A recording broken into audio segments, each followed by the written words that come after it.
We need to know exact values of all 6 trig functions for the common angles on the unit circle, both in degrees and in radians. So when I need these, I just draw the little portion of the unit circle that I need. I've got the unit circle figured out, and then I can draw the portion I need and the quadrant I need and figure it out. So for example, if I need the cosine of 225, I'm going to draw the unit circle. I'm going to figure out where 225 is. That's a multiple of 45. We know we've got 45, 90, 135, 180, and 225 is down here in quadrant 3. It was a multiple of 45. We know the multiples of 45 on the unit circle match each other. They're square root 2 over 2 and square root 2 over 2, but then we need to put on the correct sign for the quadrant we're in. We're in quadrant 3 where x values are negative and so are y values. So there's the point on my unit circle that corresponds with 225, and now I look and see I need the cosine. The cosine is the x value from the unit circle, so the cosine is negative square root 2 over 2. Okay, now I need the secant of negative 2 pi thirds. So I'm going to draw the piece of the unit circle I need, and for pi thirds, because it's negative, I need to go in the negative direction.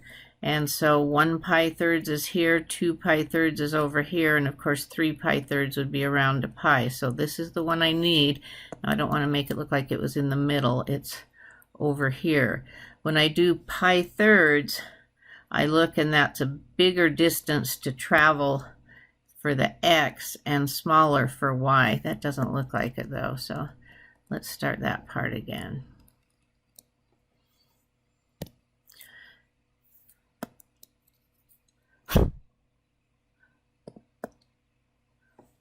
Okay, so I look at the next one and it is secant of negative 2 pi thirds. So I'm going to draw the piece of the unit circle again that I need. The first thing I note is I've got to go in the negative or the clockwise direction, 2 pi thirds. Okay, so there's 1 pi thirds, there's 2 pi thirds. Now, as I'm figuring out if I were to figure out the x and the y value, as I'm figuring out, I would go over x and down y, and that's a smaller distance for x and a larger distance for y. So I know on the pi thirds and pi sixths, they're 1/2 and square root 3 over 2 in some order. Well, the smaller one's the x, so that must be the 1/2, and then the square root 3 over 2 is the y. But now I'm in quadrant 3 where both x and y are negative. So there's the piece of the unit circle I need to answer the question. Now I go back up here and say, what did I need? Well, I needed the secant here. So I need to think of reciprocal functions, and I keep them straight by the cosine and sine. Their reciprocal functions don't start with the same letter as them. So if I have secant, it won't be the reciprocal of sine because that's 2 s's. It's the reciprocal of cosine.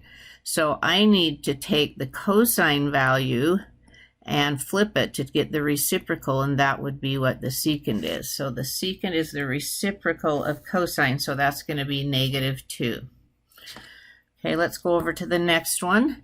And again, I'm going to draw the piece of the unit circle I need. And again, I need to go in the clockwise direction, which is the negative direction, 3 pi halves. Here's 1 pi half, 2 pi halves, so 3 pi halves would be up here. I'm just going to put a dot then. There won't be a triangle because I'm on the quadrant, so I just need to list that point on the unit circle. That's where the x is 0 and the y is 1. So now I have that point. I'm ready to look at what I needed there. I needed cotangent. Reciprocal functions, or no, we want cotangent. Well, you could think of tangent and then flip it, but well, let's do that. Tangent is sine over cosine, so we flip it. It's cosine over sine. I need an angle here. Okay, so I need to take, for cotangent, I need to take the cosine, which is the x value, over the sine, which is the y value, and 0 over 1 is 0. If we had wanted the tangent here, the tangent is sine over cosine, And if I did that and did sine over cosine, the sine is 1, the cosine is 0, and we can't have the divide by 0, so that's when you would use the u. So that's just a what if. The cotangent answer was 0, but if it would have been tangent, we would have put a u because it's undefined. Okay, let's go over here to, we've got another cotangent, but this time we need it for 420 degrees. We know all the way around the circle is 360, so this is an additional part of a loop. It's one whole loop around the circle and then some more. So let's take off the loop. We're going to subtract 360 and find a coterminal angle to it that's on the first loop around, and then we'll figure out its value. Okay, so if we subtract this, we get 60 degrees. So 60 is coterminal to 420, and 60 degrees then is about right here. And officially what this did was we did one whole loop of 360, and then we went around another 60 and ended up right there. Okay, let's figure out the piece of the unit circle, what that point is. And I can see that this one is littler x, bigger y. So littler x, bigger y. I knew that when on those multiples of 30s and 60s, they're halves and square root 3 over 2s, and we can see which order to put them in if we look at the triangle.